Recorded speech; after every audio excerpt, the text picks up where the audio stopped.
변호사가 알려주는 실전 소송 팁 을지로 준비가 되어 있는데요. 을들이 알아야 하는 법 을지로. 오늘은 어떤 사건 가지고 오셨을까요? 네, 오늘은요, 이제 임대인분들이 많이 관심을 가질 만한 주제인데요. 음. 오늘은 이제 나홀로 명도 소송에 대한 이야기를 해보려고 합니다.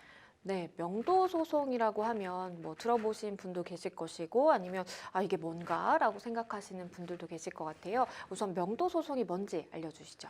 네, 이제 명도 소송이라는 것은요, 임대차 계약이 만료되거나 해지되어서 부동산을 점유할 수 있는 권리를 상실한 임차인이 부동산의 인도를 이제 거부를 하는 경우에 임대인이 관할 법원에 임차인을 상대로 제기하는 소송을 의미하는데요. 명도 소송의 승소 판결문으로 강제 집행을 신청을 함으로써 부동산을 인도받을 수 있습니다. 그리고 다만 명도 소송에서 가장 중요한 것은요. 반드시 부동산 점유 이전 금지 가처분을 명도 소송 전에 진행을 하셔야 된다는 점인데요. 네. 부동산 점유 이전 금지 가처분 없이 명도 소송을 진행을 하셨을 때 소송 도중에 부동산의 점유가 타인에게 이전되면 기존의 점유자를 상대로 받은 판결문으로 집행을 할 수 없기 때문인데요. 그래서 현재 점유하고 있는 사람을 정확히 특정해서 명도 소송을 승소하셔야 강제 집행을 하실 수가 있습니다. 소송의 특성상 변론 종결 전까지 언제든지 점유자가 변경이 될 수 있기 때문에 명도 소송과 동시에 혹은 사전에 점유 이전 금지 가처분을 진행하는 것이 굉장히 중요합니다. 네, 명도 소송을 진행하기 전에 점유이전 금지 가처분을 이전에 이제 진행을 하시거나 아니면 이제 동시에 진행하시는 게 좋다라는 말씀을 해주셨는데요. 그러면 그 이외에도 명도 소송을 진행할 때 주의해야 될 점들이 있을까요? 네, 이제 추가적으로 말씀을 드리면요. 명도 소송에서 주의할 점이 또 있으신데요. 임차인 등에게 해당 물건 소재지를 주소로 해서 내용 증명을 보내거나 소장을 송달하는 것이 이제 중요합니다. 네. 임차인 등의 공구상 주소가 달라서 해당 물건에 기재가 되지 않음에도 불구하고 그 주소로 이제 송달이 되는 경우에 다른 주소로 소송이 진행이 된다고 하면 나중에 공부상 기록과 판결문상 주소가 다르게 되어가지고 집행이 이제 불가능할 수가 있습니다. 그렇다면 어떤 경우에 명도 소송을 진행할 수 있을지 그 기준에 대해서 좀 설명을 해주시죠. 네, 이제 명도 소송은요, 크게 월 임차료의 체불 기간에 따라 나눌 수 있는데요. 우선 이제 주거용 임대차의 경우에는요, 네. 월세가 2기 이상 연체된 경우에 명도 소송을 진행을 하실 수가 있는데요. 임대차 계약의 갱신 계약에 있어 임대차 기간을 2년 미만으로 정하였다고 하더라도 임차인은 2년 또는 2년 미만으로 정한 기간이 유효하다는 것을 이제 주장할 수 있다라는 걸 좀 참고하셔야 될 것 같고요. 다음으로 이제 상업용 임대차의 경우인데요. 상업용 임대차의 경우에는 월세가 3기 이상 연체가 되는 경우에 명도 소송을 진행을 하실 수가 있는데요. 임차인이 월세를 3기 이상 연체했을 때 권리금이나 계약 갱신 요구도 할 수가 없기 때문에 월세 연체 여부가 상업용 명도 소송의 기준점이 되고 이 계약 기준의 연체 기간이 얼마나 되는지에 따라서 크게 이제 나눌 수 있다고 생각하시면 될 것 같습니다. 그렇다면 명도 소송을 진행하기 위해서 또 증거도 굉장히 잘 준비를 해야 될 것 같은데요. 준비해야 될 서류는 또 어떤 것들이 있을까요? 네. 명도 소송을 진행하실 때 준비하셔야 하는 서류들이 있는데요. 우선은 임대차 계약서, 그리고 부동산 등기부 등본, 건축물 대장, 그리고 명도할 부분을 표시한 도면이나 도장 등이 필요하고요. 기타 임대차 권리를 입증할 수 있는 자료나 임대 연체가 됐다는 것을 입증할 수 있는 내용 증명이나 뭐 영수증 등 일체 입증 서류를 준비하시면 됩니다. 네, 변호사님 말씀해 주신 것처럼 명도 소송을 하기 위해서는 뭐 기본적으로 계약서라든지 그리고 영수증 그리고 등기부 등본이라든지 이런 것들이 필요하기 때문에 변호사 상담을 가시기 전에 이런 걸 사실 준비를 해 가셔서 상담을 받으시면 조금 더 이제 효율적으로 진행이 될 수 있다라는 점도 생각을 하시면 좋을 것 같아요.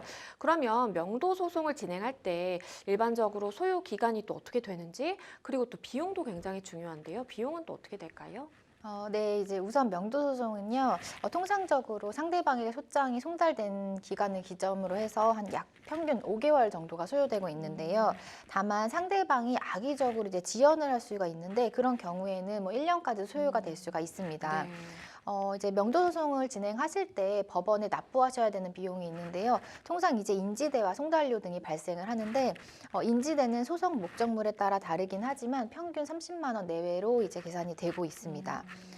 이후에 명도 소송 비용은 판결문상의 소송 비용 부담 비율에 따라서 청구할 수 있는데요. 통상적으로 법원에 납부하는 인지송달료와 같은 실비는 전액을 청구할 수 있습니다. 그리고 판결문 결정 후에 강제 집행 신청서를 제출하시게 되면 인도 고지까지 평균 일주일 정도가 소요가 되는데 인도 고지 후 상업용은 1주, 그리고 주거용은 2주 정도의 잦은 이사 기간을 부여하긴 합니다. 그 이사 기간이 종료가 되면 채권자의 신청에 따라서 강제 집행이 실시가 됩니다. 그러면 이제 사실 마지막으로 우리가 이제 급한 상황에 처해 있을 때는 우리가 부동산 인도 단행 가처분도 진행할 수 있다라는 이야기를 하는데요. 부동산 인도 단행 가처분이 또 무엇인지 좀 설명을 해주시죠. 네, 이제 이 용어가 다소 어려우실 수 있으실 것 같은데 쉽게 좀 말씀을 드리면 채권자가 이제 그 부동산에 대한 점유 이전 청구권을 가지고 있는 경우에 그 청구권을 현상 그대로 보전하기 위해서 현재 부동산을 점유하고 있는 채무자에 대하여 그 점유를 채권자에게 이전할 것을 명하는 가처분을 의미를 하는데요. 네. 채권자가 채무자로부터 부동산을 인도받기 위해서는 소송 진행 과정이 최소 5개월부터 1년 이상 걸릴 수도 있기 때문에 그렇죠. 부동산 인도 청구 소송에서 승소를 한 후에 강제 집행을 거치면 시간이 굉장히 소요가 많이 되거든요. 그래서 채권자가 부동산 인도 청구권을 가지고 있다고 하더라도 현실적으로 부동산을 인도받는데 상당한 시간과 비용이 소요가 되다 보니 부동산 인도 혹은 명도 단행 가처분은 본안 소송을 거치지 않고 가처분 결정만으로 채무자로부터 부동산을 인도받는 것과 동일한 효력을 얻는다는 점에서 굉장히 강력한 효과가 있다고 할 수 있을 것 같습니다. 채권자 입장에서는 가처분만으로 본안 소송을 통해서 실현하고자 하는 목적을 빠르게 달성한다는 점에서 굉장히 유리한 제도입니다. 다만 이제 채무자 입장에서는요, 본안 소송을 통해서 채권자에게 본인의 어떤 권리를 주장하고 항변할 기회를 충분히 가지지 못하게 되다 보니까 즉시 부동산 이용을 제한당한다는 점에서는 매우 침입적인 제도라고도 볼 수 있을 것 같습니다.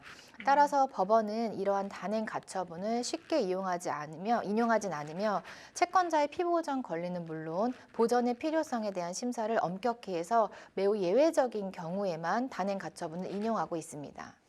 네, 변호사님 말씀해 주신 것처럼 이렇게 단행 가처분 같은 경우에는 본안 소송을 거치지 않고 가처분 결정만으로 사실상 인도, 명도하는 효과가 발생하기 때문에 굉장히 좀 제한적으로 인정이 된다라는 점. 하지만 굉장히 내가 급한 상황이다. 이거 빨리 좀 넘겨야 되는 상황이라고 한다면 이것도 좀 생각을 해보시는 게 좋을 것 같습니다.